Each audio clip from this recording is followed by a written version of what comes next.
Hello नमस्कार दोस्तों, मिस्टीज recipe में आपका स्वागत है।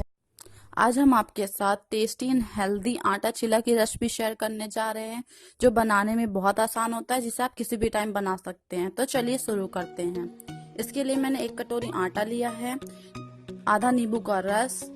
इसके जगह आप दही भी यूज कर सकते हैं, लेकिन याद रहे दही ज्यादा खट्टा ना रहे। 1 गिलास पानी, इसीलिए मैंने आधा नींबू का रस ही लिया है। आटे को एक बर्तन में डाल देंगे, नींबू का रस डाल देंगे और थोड़ा थोड़ा पानी डाल के मिक्स करेंगे। इसको अच्छे से मिक्स कर ले। पहले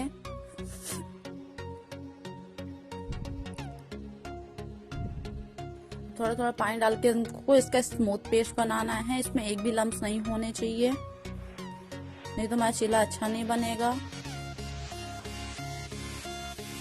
इसको अच्छे से मिक्स कर ले सारे सामग्री को। ये देखिए हमारा स्मूथ पेस्ट बन के तैयार हो गया है। अब हम 1 चम्मच नमक इसमें डालेंगे। अब इसको हमको 10 से 15 मिनट के लिए रखना है, जिससे हमारा ये बैटर सेट हो जाए। अगर आपके पास टाइम नहीं है तो इसको आप 10 मिनट के लिए भी रख सकते हैं। अब एक प्लेट लेकर हमको ढक देंगे 10 से 15 मिनट के लिए। हमारे 10 से 15 मिनट हो गया। ये देखिए ये कितना अच्छे से सेट हो गया है। मैंने इसको थोड़ा पतला ही घोल बनाना चाहिए, जिससे ये रखने से थोड़े थोड़े पे गाढ़ा हो जाता है। इसमें थोड़ा पतला ही घोल बनाया था। अब बारीक कटा हुआ प्याज, मैंने एक मीडियम साइज का प्याज लिया था, एक मीडियम साइज का टमाटर बारीक कटा हुआ, हरी मिर्च, हरा धनिया कटा हुआ। मैंने एक कलर के लिए हल्दी डाला है, इससे हमारे चिल्ली में बहुत अच्छा कलर आएगा। थोड़ा सा जीरा, धनिया पाउडर 1 छोटी चम्मच, अमचूर पाउडर। मैंने सारे मसाले 1 छोटी चम्मच ही लिया था। अब इसको हम अच्छे से मिक्स कर देंगे। सबको अच्छे से मिक्स करें। सारे मसाले आटे में अच्छे से मिक्स हो जाने चाहिए। मैंने नॉनस्टिक पैन चढ़ा दिया है, उसमें तेल लगा देंगे। डालते समय लो फ्लेम में रख के फिर बाद में मीडियम कर दें। इसको डाल के अच्छे से फैला दें। ये देखिए मैंने डाल दिया है। हम साइड साइड से तेल डाल देंगे, जिससे हमारा चिल्ला अच्छे से निकल जाए। मैंने गैस को मीडियम रखा है।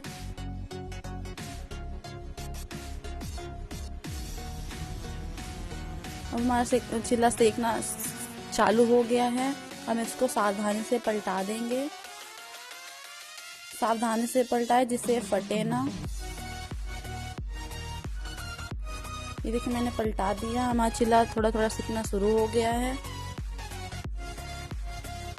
दोनों तरफ हम अच्छे से सेकने देंगे। इसको ऊपर भी थोड़ा तेल लगा देंगे।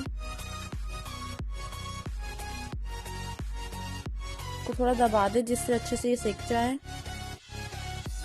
आप इसके लिए नॉर्मल तवा भी ले सकते हैं, लेकिन नॉनस्टिक पैन ज्यादा सही होता है। इसको हम दूसरी तरफ भी सेक लेंगे अच्छी तरह से। ये देखिए हमारा चिल्ला सेक गया अच्छे से। अब दूसरी तरफ भी अच्छे से सेक लेंगे।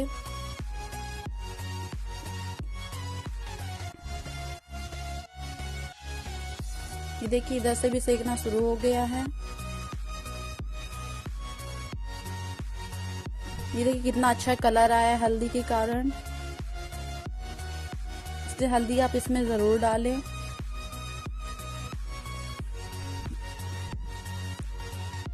ये देखिए हमारा चिल्ला सेक के तैयार हो गया है। आप इसे किसी भी टाइम बनाइए और खाइए।